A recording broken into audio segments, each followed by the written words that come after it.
ಊರೊಂದಿದೆ ಮಗಳೇ, ಆ ಊರಲ್ಲಿ ಪುಣ್ಯಕ್ಷೇತ್ರ ಒಂದಿದೆ ಓ ಮುದ್ದಿನ ಮಗಳೇ.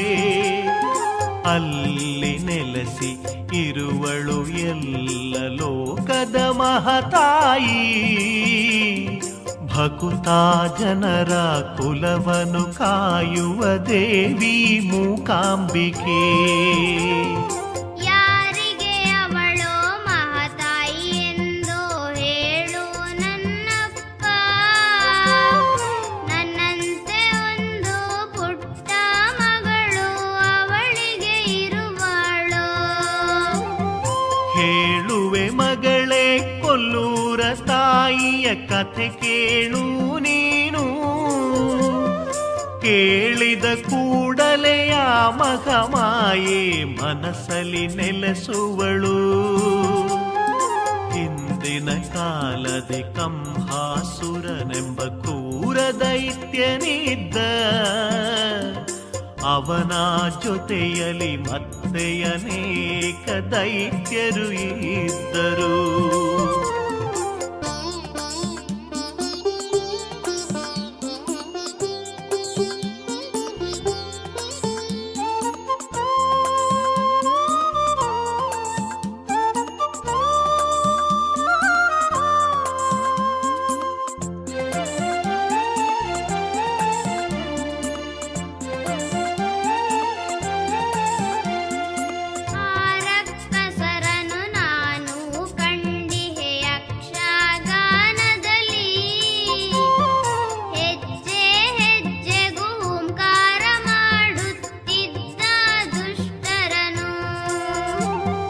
ಹಿಂದಿನ ಕಾಲದಿ ಅವನು ಬದುಕಿ ಇದ್ದನಂತೆ ಮಗಳೇ, ಸಜ್ಜನರಿಗೆ ಕಾಟವ ನೀಡುತ್ತ ಇದ್ದನಂತೆ ಮಗಳೇ.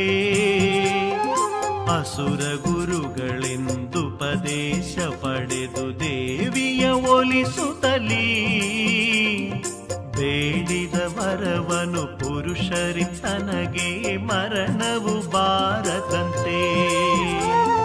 ವರವನು ಪಡೆದ ಕಂಹಾಸುರನು ಏನೇನು ಮಾಡಿದನು, ಸಜ್ಜನರಿಗೆ ತೊಂದರೆಯನ್ನು ಅವನು ನೀಡಿದನೇ. ಅಹುದು ಕಂದ ಎಲ್ಲ ಲೋಕವ ಅವನು ಜಯಿಸಿದನು, ದೇವಾದಿ ದೇವತೆಗಳನ್ನು ಅವನು ಮೆಟ್ಟಿ ಮೆರೆದನು. ಕೋಲ ಮುನಿಗಳ ಆಶ್ರಮವನ್ನು ಆಕ್ರಮಿಸಿದನವನು,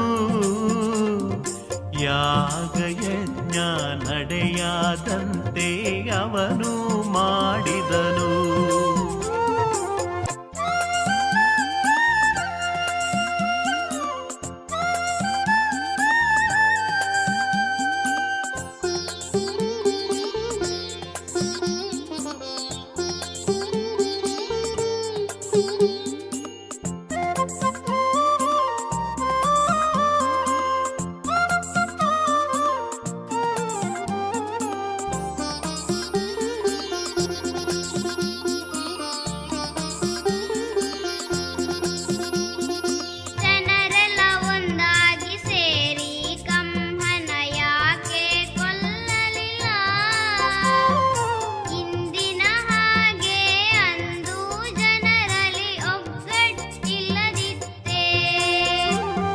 ಹದಿನಾಲ್ಕು ಲೋಕದಲ್ಲಿರುವವರು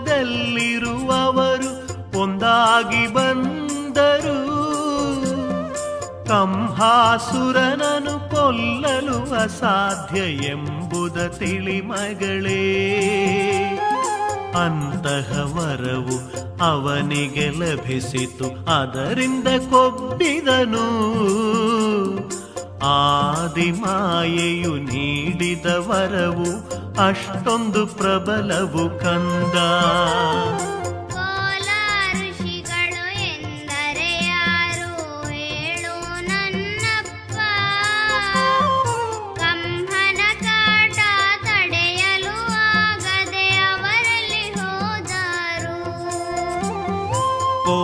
ಋಷಿಗಳ ಆಶ್ರಮವಿದ್ದ ತಾಣವೇ ಕೊಲ್ಲೂರು.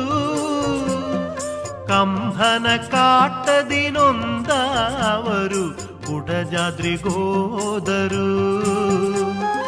ಅಲ್ಲಿನ ಚಿತ್ರಮೂಲ ಗುಹೆಯ ಒಳಗಡೆ ತಾ ಕುಳಿತು ಶಿವನನ್ನು ಕುರಿತು ತಪಸ್ಸು ಮಾಡಲು ಅವರು ತೊಡಗಿದರು.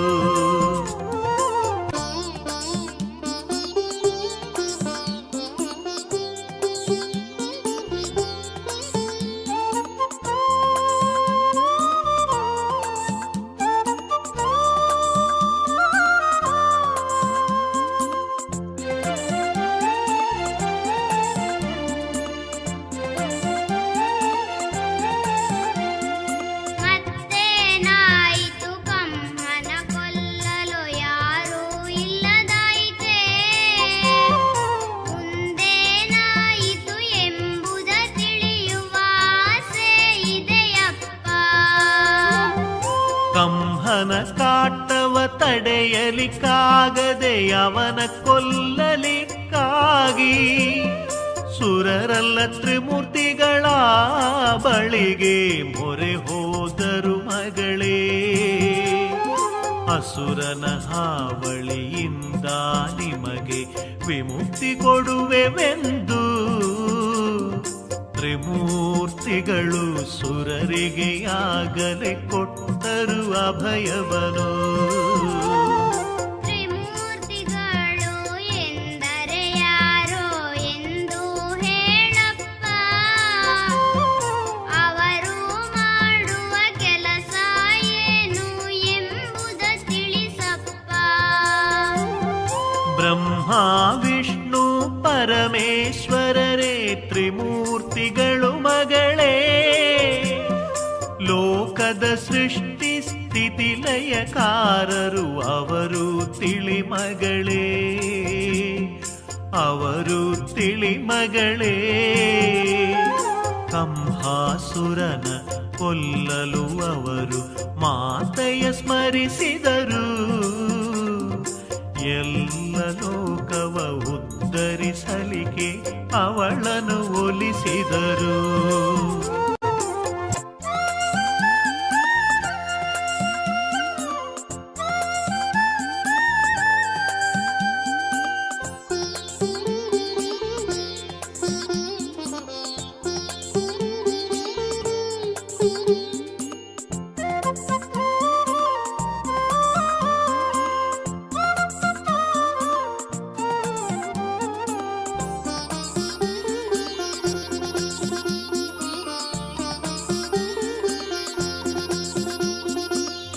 ಮಹಾಮಾತೆಯು ಆ ದುಷ್ಟಾಸುರನ ಕೊಂದಳೇನಪ್ಪ. ಅಸುರನ ಹಾವಳಿಯಿಂದ ಲೋಕಕ್ಕೆ ಬಿಡುಗಡೆ ದೊರೆಯಿತೆ. ಕಂಹಾಸುರನನು ಕೊಲ್ಲಲು ಮಾತೆಯು ಬರುತ್ತಿಹಲೆಂದರಿತು. ಅಸುರರ ಗುರು ಶುಕ್ರಾಚಾರ್ಯರು ಎಚ್ಚರ ವಹಿಸಿದರು. ನೀನು ನಂಬಿದ ಶಕ್ತಿಯೇ ನಿನಗೆ ಮುನಿದಿರುವಳು ಎಂದು ಕಂಹಗೆ ವಿಷಯ ತಿಳಿಸಿ ಮುನ್ನೆಚ್ಚರಿಕೆ ಇತ್ತರು. ನಂತರ ಕಂಹಾಸುರನ ಕಥೆಯು ಏನಾಯಿತು ಅಪ್ಪ. ಗುರುಗಳು ಹೇಳಿದ ಮಾತನು ಕೇಳಿ ಹೆದರಿದನೇ ಅವನು. ಮಹಾಮಾಯೆಯ ತನ್ನನು ಕೊಲ್ಲಲು ಬರುವಳು ಎಂದರಿತು. ಮರಣವೇ ಇಲ್ಲದ ವರವನು ಪಡೆಯಲು ಅವ ತೀರ್ಮಾನಿಸಿದ. ಅದಕ್ಕಾಗಿ ಶಿವನನ್ನು ತಪ ಮಾಡಿ ಮೆಚ್ಚಿಸಿ ವರವ ಪಡೆಯಲೆಂದು ಅವನು ತಪಸ್ಸಿಗೆ ಕುಳಿತನು ಋಷ್ಯ ಮೂಕಾದ್ರಿಯ ಮೇಲೆ.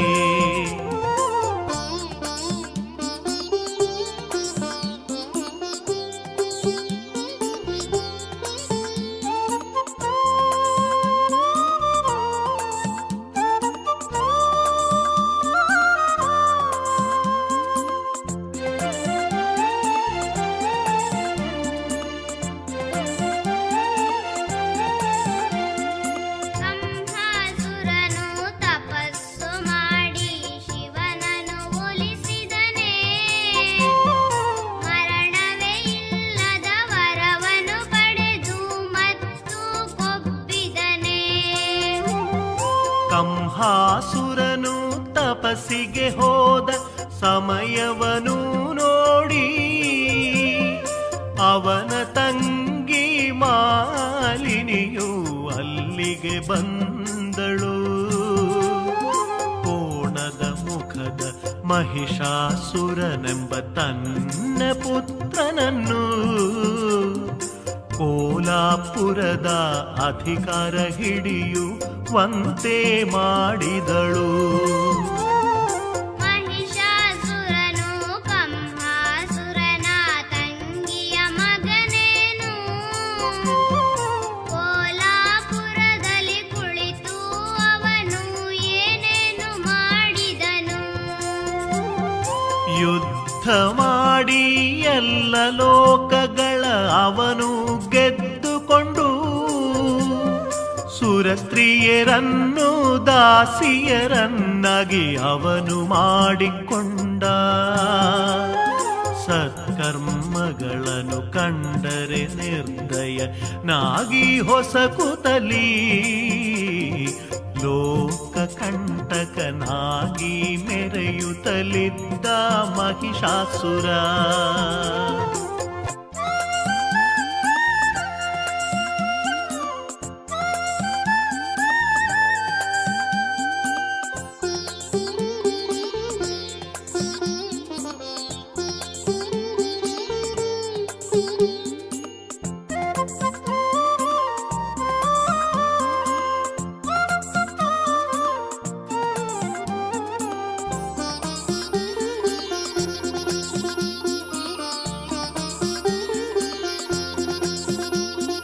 ಮದವು ತುಂಬಿದ ಮಹಿಷಾಸುರನಿಗೆ ಎದುರೇ ಇಲ್ಲದಾಯಿತೆ.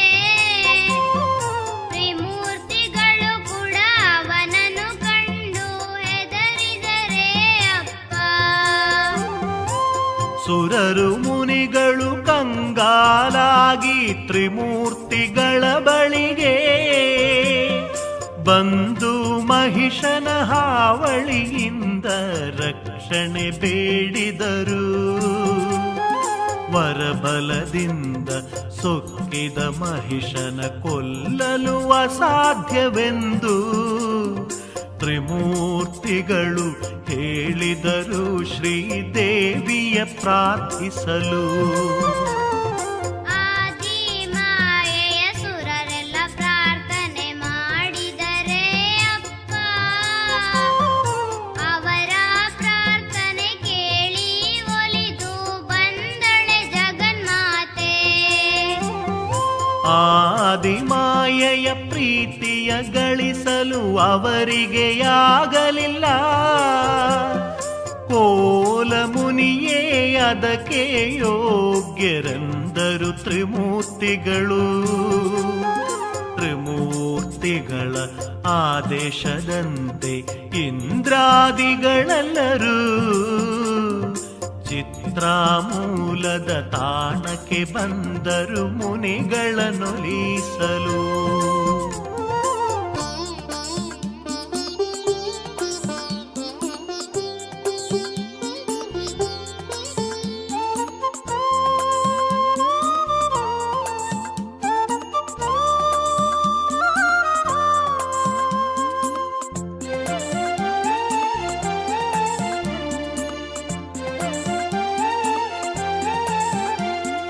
ಕೋಲ ಮುನಿಗಳು ಪ್ರಾರ್ಥನೆ ಮಾಡಲು ಮಾತೆಯು ಒಲಿದಳೆನು.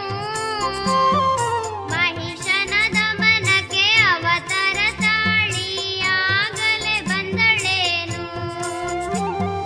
ಕೋಲ ಮುನಿಗಳು ಪ್ರಾರ್ಥನೆ ಮಾಡಿದ ಆ ಕ್ಷಣದಲ್ಲಿ ಜ್ಯೋತಿ ಸ್ವರೂಪಿಣಿ ಪ್ರತ್ಯಕ್ಷಳಾಗಿ ಅವರೆದುರು ನಿಂತಳು.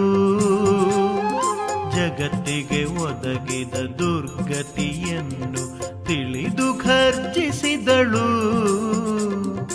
ಮಹಿಷನ ಎದುರಿಸಿ ಯುದ್ಧವ ಮಾಡಿ ಅವನನ್ನು ಭಜಿಸಿದಳು.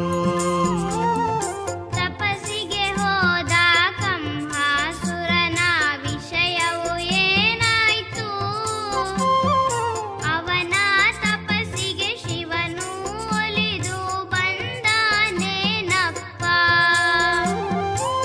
ಮರಣವೇ ಇಲ್ಲದ ವರವನು ಪಡೆದರೆ ತಮ್ಮಯ ಗತಿಯೇನು ಎಂದು ಯೋಚಿಸಿ ಸುರರೆಲ್ಲ ಮಾತೆಯ ಸ್ಮರಿಸಿದರು.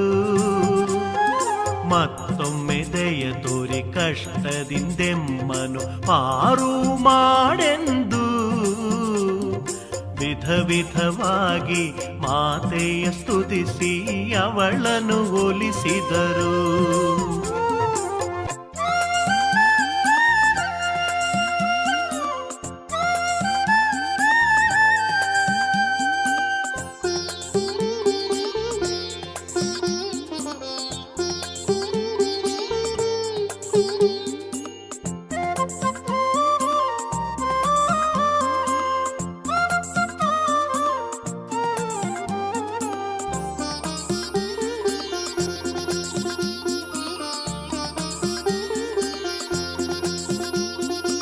ಒಲಿದು ಬಂದ ಮಹಾಮಾಯೆ ತಾಯಿ ಏನು ಮಾಡಿದಳು? ಕಂಹಾಸುರನ ಜತೆಯಲ್ಲಿ ಅವಳು ಯುದ್ಧವ ಮಾಡಿದಳೆ. ಕಂಹಾಸುರನ ಜಿಹ್ವೆಲಿ ನಿಂತು ಆದಿಮಾಯೆಯು ಅವನ ಜಿಹ್ವೆಗೆ ಜಡತೆ ತಂದಳು ಮಾಯಾರೂಪದಲ್ಲಿ. ಕಂಹನ ತಪಸ್ಸಿಗೆ ಒಲಿದ ಶಿವನು ವರವನು ಬೇಡೆಂದು ಕಾದು ನಿಂತನು ಕಂಹಾಸುರನಿಗೆ ವರವನು ನೀಡಲೆಂದು. ಏನೆಂದು ವರವನು ಬೇಡಿದ ಕಂಹಾಸುರನು ಶಿವನಲ್ಲಿ? ಜಡವಾದ ಅವನ ನಾಲಿಗೆ ಮತ್ತೆ ಸರಿಯಾಯಿತೆ ಅಪ್ಪ. ಆದಿಶಕ್ತಿ ವಾಗೀಶ್ವರಿಯ ಮಹಾಮಾಯೆಯಿಂದ ಮಹಾಪರಾಕ್ರಮಿ ಕಂಹಾಸುರನು ಮೂಕನಾಗಿ ನಿಂತ. ಇದರಿಂದವನಿಗೆ ವರಗಳ ಬೇಡಲು ಅಸಾಧ್ಯವಾಯಿತು. ವರಗಳ ನೀಡಲು ಕಾದು ಕಾದು ಮಾಯಾದ ಶಿವನು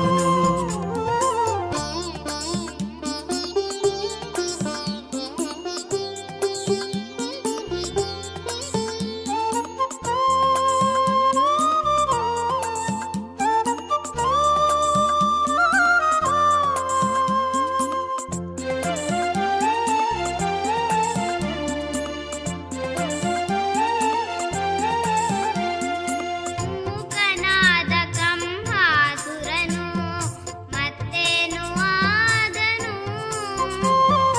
ಜಗವನು ಎಲ್ಲ ರೋಷದಿಂದ ಅವನು ಕಾಡಿದನೆ.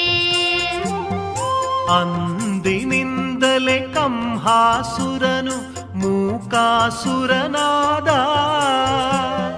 ಸಮಸ್ತ ಲೋಕಗಳಿಗೂ ಅವನು ಕಂಟಕನಾದನು. ಅವನ ಕಾಟದಿ ನೊಂದ ಸುರರು ಶಿವನನ್ನು ಪ್ರಾರ್ಥಿಸಲು ಕೋಲ ಮುನಿಗಳ ಬಳಿಗೆ ಅವರನ್ನು ಕಳುಹಿಸಿದ ಶಿವನು. ಕೋಲ ಮುನಿಗಳ ಬಳಿಗೆ ಬಂದ ಸುರರೇನು ಮಾಡಿದರು? ಆದಿಶಕ್ತಿಯ ಪ್ರಾರ್ಥಿಸಿ ಒಲಿಸಲು ಮತ್ತೊಮ್ಮೆ ಕೋರಿದರೆ ಆದಿಶಕ್ತಿಯ ಕೋಲ ಮಹರ್ಷಿಯು ಮನಸಾರೆ ಪ್ರಾರ್ಥಿಸಲು ಆ ಮಹಾಮಾತೆಯು ಪ್ರತ್ಯಕ್ಷಳಾಗಿ ಅಭಯವ ನೀಡಿದಳು. ಯುದ್ಧ ಮಾಡಿ ಅಸುರನ ತಲೆಯನ್ನು ಕಡಿಯುವ ಸಮಯದಲ್ಲಿ ಮರಳಿ ಅವನಿಗೆ ವಾಕ್ಶಕ್ತಿ ನೀಡಿ ಕೊನೆಯಾಸೆ ಕೇಳಿದಳು.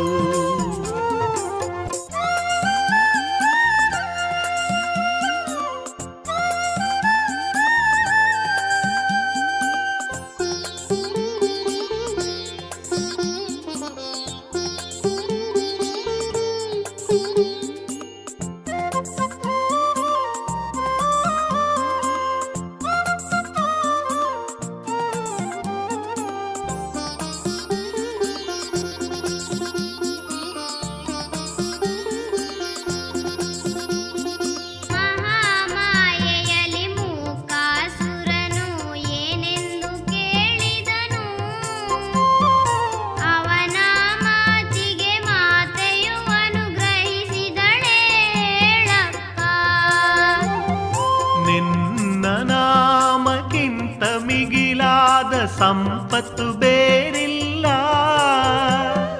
ನಿನ್ನ ನಾಮವೇ ತರುವುದು ಸಕಲ ಸೌಭಾಗ್ಯವನೆಲ್ಲ.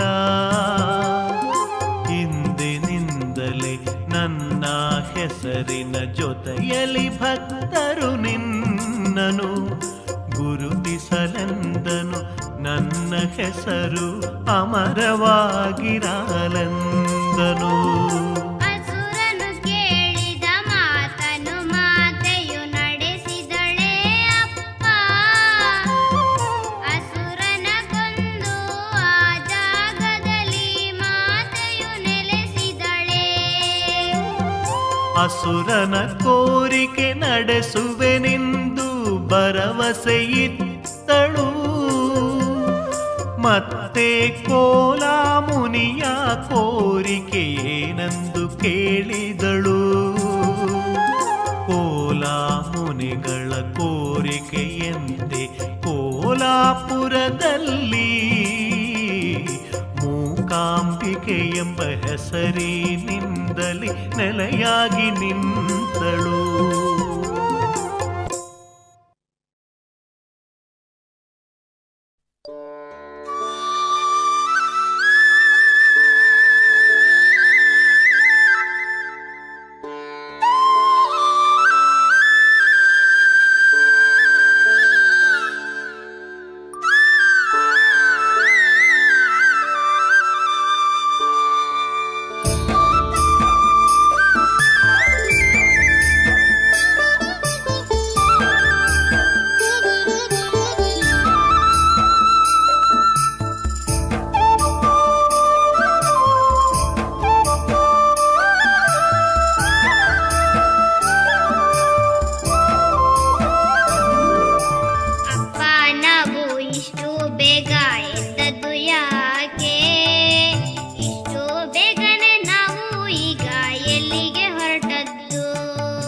ನಿನ್ನೆ ಕೇಳಿದ ಪ್ರಶ್ನೆಯೆಲ್ಲ ಮರೆತಿಹೆಯ ನೀನು.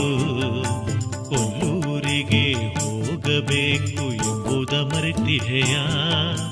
ಕೊಲ್ಲೂರ ಕ್ಷೇತ್ರದಿ ಜಾತ್ರೆಯಿಂದು ಬಹಳ ಗೌಜಿಯು. ಕೊಲ್ಲೂರಿಗೋಗೋಣ, ತಾಯಿಯ ನೋಡೋಣ, ಶಿರವಾಗಿ ನಮಿಸೋಣ. ಕೊಲ್ಲೂರ ಕಥೆಯನ್ನು ಕೇಳಿ ಕೊಲ್ಲೂರ ನೋಡಲು ಆಸೆ ಇದೆ. ಹಿಂದೆ ಅಲ್ಲಿಗೆ ಹೋಗುವುದಾದರೆ ಮನಸ್ಸಿಗೆ ಸಂತಸವೇ. ಮಾತೆಯ ಸ್ಮರಣೆ ನಮ್ಮೊಂದಿಗಿದ್ದರೆ ಅದುವೇ ಶ್ರೀರಕ್ಷೆಯು. ನಮ್ಮನ್ನು ಕಾಯುವ ಮಾತೆ ನಮ್ಮ ಇಷ್ಟ ದೇವತೆಯು. ನಡೆಯಲ್ಲಿ ಭಕ್ತಿಲಿ ನಿಲ್ಲುವ ಭಕ್ತರ ಹರಸುವ ನಮ್ಮಮ್ಮ. ನಮ್ಮ ಪ್ರಾರ್ಥನೆ ಕೇಳಿ ಅಭಯವ ಕೊಡುವ ಮೂಕಾಂಬಿಕೆ.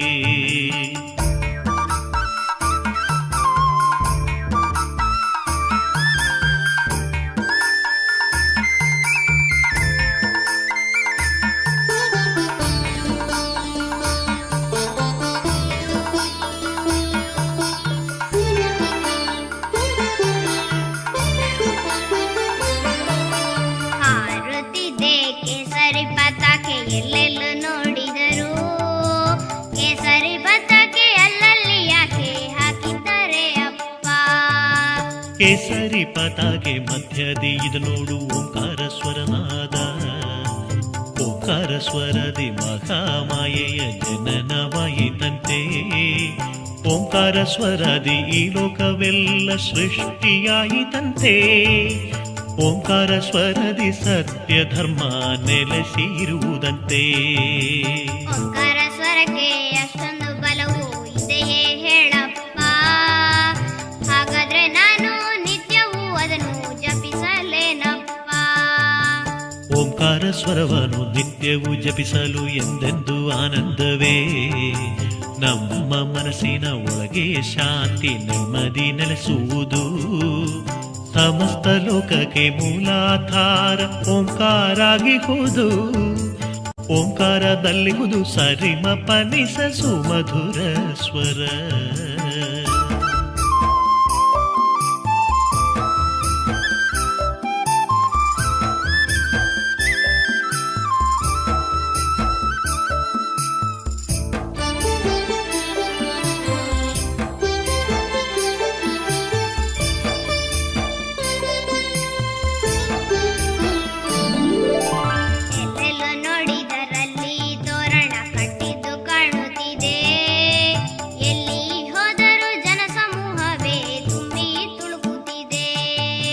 ನವರಾತ್ರಿ ಎಂದರೆ ಕನ್ನಡ ನಾಡಲಿ ಯಾವಾಗಲೂ ಹಬ್ಬವೇ. ನಾಡಿನ ಎಲ್ಲೆಡೆಯಲ್ಲೂ ವಿಶೇಷ ಗೌಜಿ ಸಂಭ್ರಮವೇ. ಭಾರ್ಗವ ದೇವನ ಸೃಷ್ಟಿ ಪರಮ ಪುಣ್ಯ ಭೂಮಿಯು. ಇಲ್ಲಿ ಜನಿಸಿದ ನಾವೆಲ್ಲ ನಿಜವಾದ ಭಾಗ್ಯವಂತರು. ಕೊಲ್ಲೂರಿಗೆ ಬಂದು ನಾವು ಹುಟ್ಟಿದ್ದೇವಲ್ಲವೇ, ಎಷ್ಟೊಂದು ಚಂದದ ಊರು ಕೊಲ್ಲೂರು ಅಲ್ಲವೇ ಹೇಳಪ್ಪ. ಫಲಪುಷ್ಪ ಭರಿತ ವೃಕ್ಷಗಳಿರುವ ಸುಂದರ ಸಿರಿಯೂರು. ಮೂಕಾಂಬಿಕೆ ಮಾತೆ ನೆಲೆಯಾಗಿ ಇರುವ ಮಹಾಕ್ಷೇತ್ರ ಕೊಲ್ಲೂರು. ಪಾಪವ ಕಳೆವಂತ ತೀರ್ಥಗಳೆಲ್ಲವೂ ಶೋಭಿಸುವ ಊರು. ಕನ್ನಡ ನಾಡಿನ ಮಣ್ಣಿನ ಮಕ್ಕಳ ನಿಜವಾದ ತವರೂರು.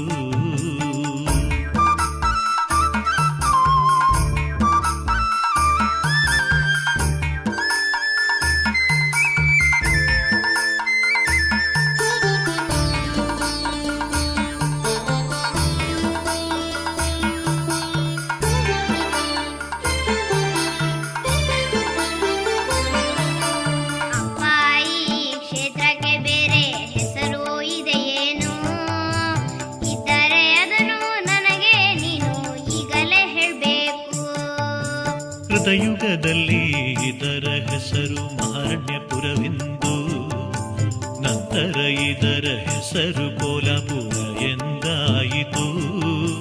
ಕೋಲಾಪುರವೇ ಕಲಿಯುಗದಿ ಕೊಲ್ಲೂರೆಂದಾಯಿತು.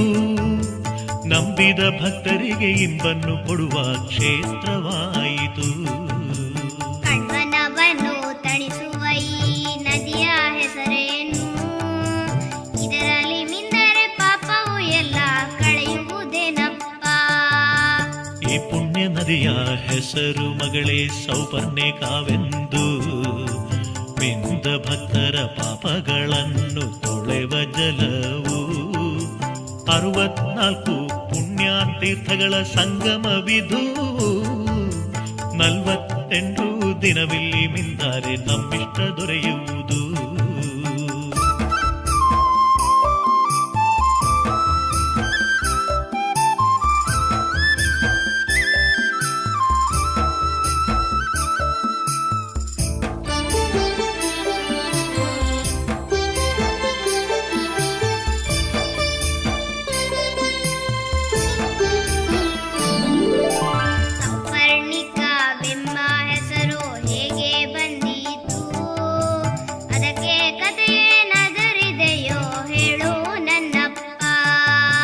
ಹಿಂದಿನ ಕಾಲದೇ ಈ ನದಿ ತೀರದಿ ಸುವರ್ಣನೆಂಬವನು ತಪಸ್ಸು ಮಾಡಿದ ಹೆತ್ತವರಿಗೆ ಮೋಕ್ಷವ ದೊರಕಿಸಲು ಮಾತೆಯ ಸಿದ್ಧಿಸಿ ಇಷ್ಟಾರ್ಥ ಪಡೆದನು ಸುವರ್ಣನಂದು. ಅನಂತರ ಈ ನದಿಗೆ ಸೌಪರ್ಣಿಕವೆಂಬ ಹೆಸರಾಯಿತು. ಮೂಕಾಂಬೆ ಕ್ಷೇತ್ರಕ್ಕೆ ನಾವು ಬಂದು ಹುಟ್ಟಿದ್ದೇವಲ್ಲವೇ, ಮೂಕಾಂಬೆ ತಾಯಿ ಕುಳಿತಿಹ ದಿವ್ಯ ಅರಮನೆ ಇದು ತಾನೇ. ಪರಶುರಾಮನ ಸೃಷ್ಟಿಯಲ್ಲಿ ಇದು ಸಿದ್ಧಿ ಕ್ಷೇತ್ರ. ಪಶ್ಚಿಮ ಘಟ್ಟದ ತಪ್ಪಲಿನಲ್ಲಿ ಶೋಭಿಸುವ ಕ್ಷೇತ್ರ. ಅಲ್ಲಿ ನೋಡು ಕುಡಜಾದ್ರಿ ಎಂಬ ದಿವ್ಯಗಿರಿಯು. ಅದನ್ನೇ ಸಂಜೀವಾದ್ರಿ ಎಂದು ಎಲ್ಲರೂ ಹೇಳುವರು.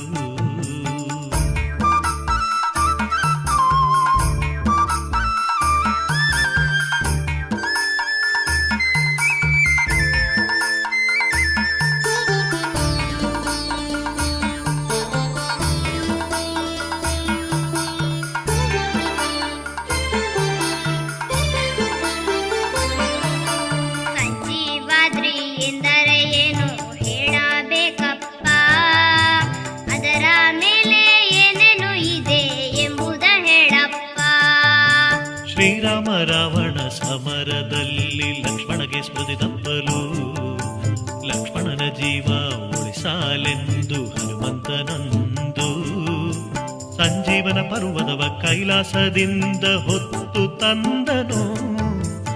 ಅವನು ಈ ದಾರಿಯಾಗಿ ಲಂಕೆಗೆ ಹೋದನು. ರಾವಣನನ್ನು ಎದುರಿಸಿ ಲಕ್ಷ್ಮಣ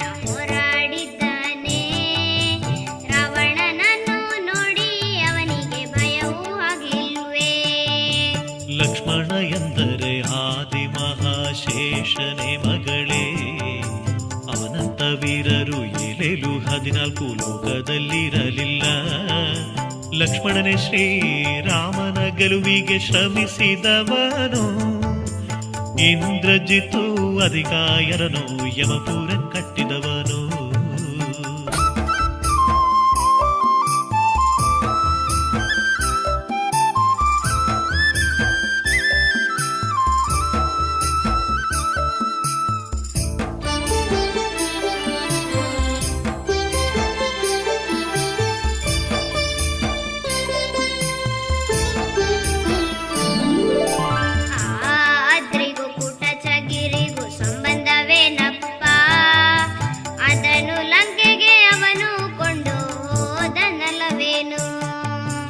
ಹನುಮದನು ಲಂಕೆಗೆ ಕೊಂಡು ಹೋಗುತ್ತಿರಲು ಗಿರಿಯ ಒಂದು ಬದಿಯು ಮುರಿದು ಇಲ್ಲಿ ಬಿದ್ದಿತಂತೆ. ಸಂಜೀವಾದ್ರಿ ಕೂಡ ಜಾದ್ರಿ ಎಂಬ ಹೆಸರಿನಲ್ಲಿ ಅದುವೇ ಪ್ರಸಿದ್ಧವಾಯಿತಂತೆ ನನ್ನ ಮುದ್ದು ಮಗಳೇ. ಜೀವನ ಮೂಲಿಕೆ ಎಂದರೆ ಏನು ಹೇಳಪ್ಪ, ಅದನ್ನು ಯಾಕೆ ಬಳಸುವರೆಂದು ನನಗೆ ತಿಳಿಸಪ್ಪ. ಸತ್ತವರನ್ನು ಬದುಕಿಸಲು ಅದ ಉಪಯೋಗಿಸುವರಂತೆ.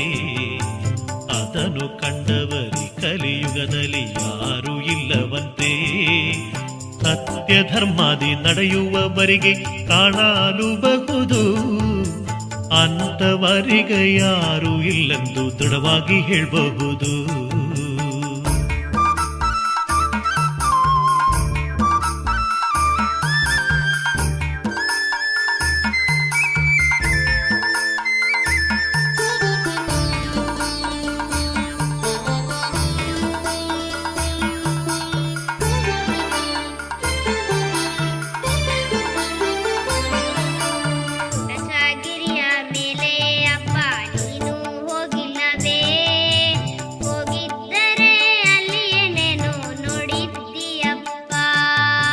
ದೇವಿ ಭೈರವಿ ಗುಡಿಯುವಲ್ಲಿ ಇದೆ ಓ ಮಗಳೇ. ಗಣಪತಿ ದೇವರ ಗುಡಿ ಎಂಬುದೊಂದಿದೆ ನಿನ್ನ ಮುದ್ದು ಮಗಳೇ. ಸರ್ವಜ್ಞ ಪೀಠ ಆಮಹಗಿರಿಯ ತುದಿಯಲ್ಲಿ ಇರುವುದು. ಸಕಲ ಸಿದ್ಧಿಯ ನೀಡುವ ಚಿತ್ರ ಮೂಲವು ಅಲ್ಲಿಹುದು. ದೇವಸ್ಥಾನದ ಒಳಗೆ ನಾವು ಹೋಗೋಣ್ವೆ ಅಪ್ಪ, ಆ ಸಾಲಿನಲ್ಲಿ ನಾವು ಹೋಗಿ ನಿಲ್ಲೋಣವೇ ಅಪ್ಪ. ಬಾ ಮಗಳೇ ನಾವು ಹೋಗೋಣ ದೇವರ ದರ್ಶನಕ್ಕೆ. ಭಕ್ತರ ಕುಲವನ್ನು ಕಾಯುವ ತಾಯಿಯ ಸೇವೆಯ ಮಾಡಲಿಕ್ಕೆ. ನಿಧಾನ ಹೋಗೋ ಜನರೆಡೆಯಲ್ಲಿ ತಪ್ಪಿ ಹೋಗಬೇಡ. ಅಮ್ಮನ ಕೈಯನ್ನು ಬಿಡಬೇಡ, ನೀನು ಗಟ್ಟಿ ಹಿಡಿದುಕೋ.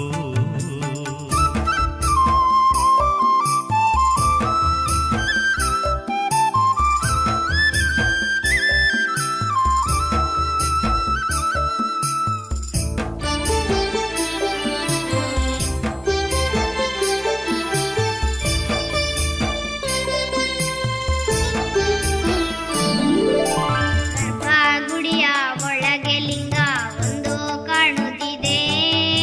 ಲಿಂಗವಿರುವ ಕ್ಷೇತ್ರವು ಶಿವನದಲ್ಲವೇ ಹೇಳಪ್ಪ. ಶಿವಭಕ್ತ ಕೋಲ ಮಹರ್ಷಿ ಪೂಜಿಸಿದ ಜ್ಯೋತಿರ್ಲಿಂಗವಿದು. ಅದರ ಮಧ್ಯ ಭಾಗದಲ್ಲಿ ಸುವರ್ಣ ರೇಖೆಯುಂಟು. ಜ್ಯೋತಿರ್ಲಿಂಗದೆ ಮೂಕಾಂಬಿಕೆಯು ಐಕ್ಯವಾಗಿಗಳು. ದೇವಾದಿ ದೇವರ ತ್ರಿಮೂರ್ತಿಗಳ ಅಂಶವೂ ಇಲ್ಲುಂಟು. ಜ್ಯೋತಿರ್ಲಿಂಗದ ಹಿಂದೆ ಇರುವ ಮೂರ್ತಿ ಏನಪ್ಪ, ಅದನ್ನು ಅಲ್ಲಿ ಹಿಂದೆ ಯಾಕೆ ಇಟ್ಟಿದ್ದಾರೆ ಅಪ್ಪ. ಜಗದ್ಗುರು ಶಂಕರ ಆಚಾರ್ಯರು ಇಲ್ಲಿಗೆ ಬಂದಾಗ ಹನ್ನೊಂದು ಮೂರ್ತಿಯ ಸ್ಥಾಪಿಸಲು ಮಾತೆ ಹೇಳಿದ್ಲಂತೆ. ಮಾತೆಯ ಮಾತನ್ನು ಅನುಸರಿಸಿ ಶಂಕರ ಆಚಾರ್ಯರು ಪಂಚಲೋಹದ ಮೂರ್ತಿ ಮಾಡಿ ಪ್ರತಿಷ್ಠೆ ಮಾಡಿದರು.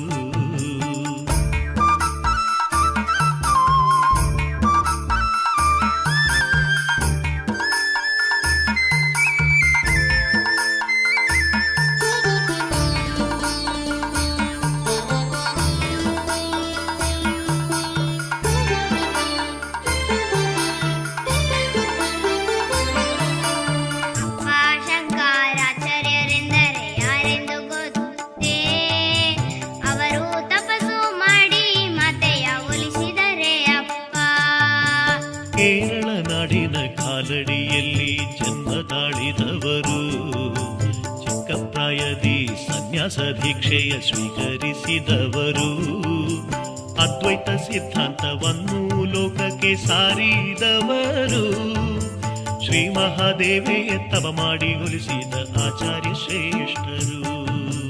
ಕೊಲ್ಲೂರು ಶಕ್ತಿ ಪ್ರಧಾನ ಕ್ಷೇತ್ರ ಏಕಾಯ್ತು ಅಪ್ಪ. ಜ್ಯೋತಿರ್ಲಿಂಗದ ಮಹತ್ವವೇನು ಹೇಳು ನನ್ನಪ್ಪ.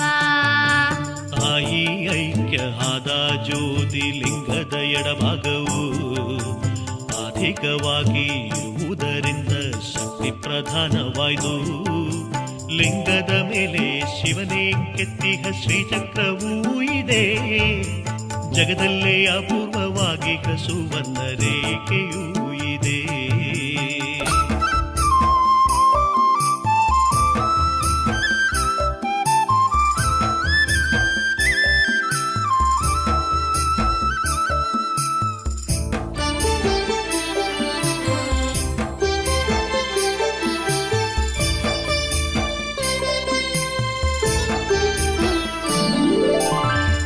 ಅಂಬಿಕೆ ಮಾತೆಗೆ ಯಾವ ಪೂಜೆ ಇಷ್ಟಪ್ಪ. ನಾವು ಹೇಳಿದ ಹೂವಿನ ಪೂಜೆ ಮಾಡಿಸಲಿಕ್ಕಿಲ್ಲವೇ. ಹೂವಿನ ಪೂಜೆ ಕುಂಕುಮಾರ್ಚನೆ ತಾಯಿಗೆ ಬಲು ಇಷ್ಟವು. ಅಲಂಕಾರ ಪೂಜೆ ಕರ್ಪೂರದಾರತಿ ಮಾಡಿದರೆ ಶುಭವು. ಚಂಡಿಗ ಹೋಮ ಹವನಗಳಲ್ಲಿ ಅನುದಿನ ನಡೆಯುವುದು. ವಿಧ ವಿಧ ಸೇವೆಯ ಭಕ್ತರು ಇಲ್ಲಿ ನಿತ್ಯವೂ ನಡೆಸುವರು. ಸರ್ವಾಲಂಕಾರ ಭೂಷಿತೆಯಾಗಿ ಕುಳಿತ ನಮ್ಮಮ್ಮ ಮುಗುಳು ನಗುತ್ತಾ ನಮ್ಮನ್ನೇ ಹತ್ತಿರ ಕರೆಯುತ್ತಿಹಳು. ಸಾವಿರ ಕಣ್ಣುಗಳಿದ್ದರೂ ಸಾಲದು ಮಾತೆಯ ನೋಡಲು. ಸಾವಿರ ಕರ್ಣಗಳಿದ್ದರೂ ಸಾಲದು ಸ್ತುತಿಯ ಕೇಳಲು. ಸಾವಿರ ನಾಲಗೆ ಇದ್ದರೂ ಸಾಲದು ಮಹಿಮೆಯ ಹೊಗಳಲು. ಸಾವಿರ ಜನ್ಮ ಪಡೆದರೂ ಸಾಲದು ಸೇವೆಯ ಮಾಡಲು.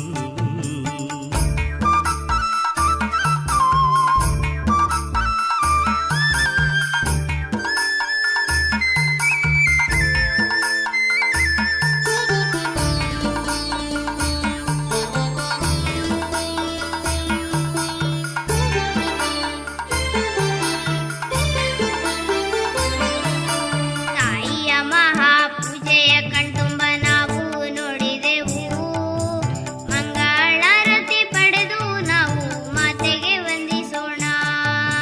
ವಿದ್ಯೆ ಬುದ್ಧಿ ಕೊಡು ಎಂದು ಮಾತೆಯ ಸುಂದರ ನಡೆಯಲ್ಲಿ ಕರಗಳ ಚಾಚಿ ಬೇಡು ಭಕ್ತಿ ತುಂಬಿದ ಮನಸ್ಸಲ್ಲಿ.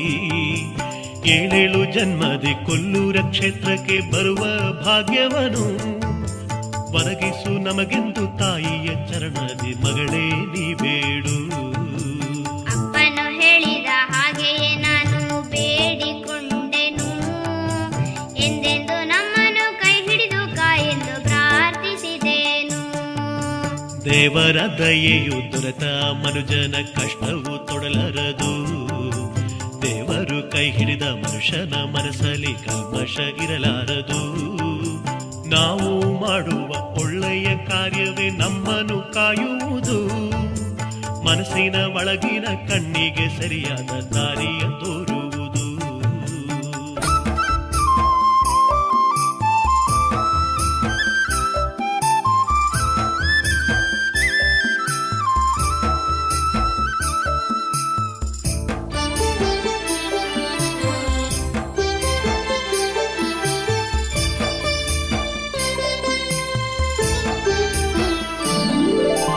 ತಾಯಿಯ ಪೂಜೆಯ ಪ್ರಸಾದ ನಮಗೆ ದೊರೆತಾಯ್ತು ಅಪ್ಪ. ಇನ್ನು ನಾವು ಊಟ ಮಾಡಲು ಹೋಗೋಣವೇ ಅಪ್ಪ. ತನ್ನನ್ನು ನೋಡಲು ಬರುವ ಭಕ್ತರು ಊಟವನ್ನು ಮಾಡಿ ಸಂತಸ ಪಡುವುದ ಕಾಣುವುದೇ ನಮ್ಮ ತಾಯಿಯ ಆಸೆ. ಅನ್ನವೇ ಇಲ್ಲಿಯ ಮಹಾಪ್ರಸಾದ ಎಂಬುದ ತಿಳಿಮಗಳೇ. ಇದರಿಂದಲೇ ತಾಯಿ ಮೂಕಾಂಬಿಕೆ ಅನ್ನಪೂರ್ಣೇಶ್ವರಿ.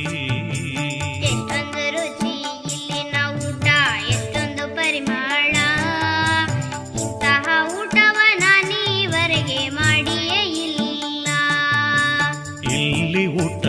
ಮಾಡಿದ ಕೂಡಲೇ ರೋಗವು ಕಳೆವುದು.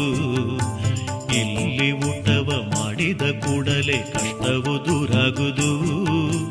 ಇಲ್ಲಿ ಊಟವ ಮಾಡಲು ಮನಸ್ಸಿಗೆ ತೃಪ್ತಿಯು ಸಿಗುವುದು. ಇಲ್ಲಿ ಊಟವ ಮಾಡಲು ಆತ್ಮಗೆ ಬಲವು ಬರುವುದು.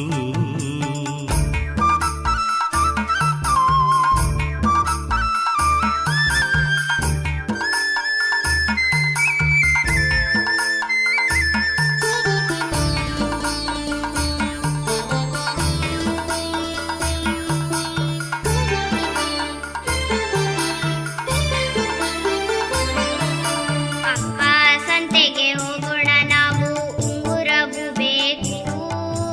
ನನಗೂ ಅಮ್ಮಗೂ ಬಳೆಗಳನ್ನು ತೆಗೆದು ಕೊಡಬೇಕು. ಬಾ ಮಗಳೇ, ನಿನಗೆ ಬೇಕಾದುದನ್ನೆಲ್ಲ ತೆಗೆದುಕೋ. ಮೂಕಾಂಬಿಕೆ ದೇವಿ ಕಥೆಯ ಪುಸ್ತಕ ನೀನು ತೆಗೆದುಕೋ. ಭಕ್ತಿಗೀತೆ ಧ್ವನಿ ಮುದ್ರಿಕೆ ತೆಗೆದುಕೋ ಮಗಳೇ. ಇನ್ನು ತಡ ಮಾಡದೆ ನಾವು ಊರಿಗೆ ಹೋಗೋಣ. ಮಾತೆಯ ಸನ್ನಿಧಿಯಲ್ಲಿ ನಿಂತು ನಾನು ಪ್ರಾರ್ಥಿಸುವೆ. ಮುಂದಿನ ನವರಾತ್ರಿಗಿಲ್ಲಿ ಬರುವ ಭಾಗ್ಯವ ನೀಡಲು. ಕನ್ನಡ ನಾಡಿನ ಮಕ್ಕಳ ತವರು ಕೊಲ್ಲೂರು ಓ ಕಂದ. ಕನ್ನಡ ನಾಡಿನ ಜನರ ಕುಲದೇವಿ ಮೂಕಾಂಬಿಕೆ ತಾಯಿ. ನಾವಲ್ಲಿ ಇದ್ದರೂ ನಮ್ಮ ಬಿಡದೆ ಕಾಯುವ ಮಾತೆಯು. ಮಮತೆಯಿಂದಲೇ ನಮ್ಮನ್ನು ನಿತ್ಯವೂ ಹರಸಿ ಹೊರೆಯುವಳು.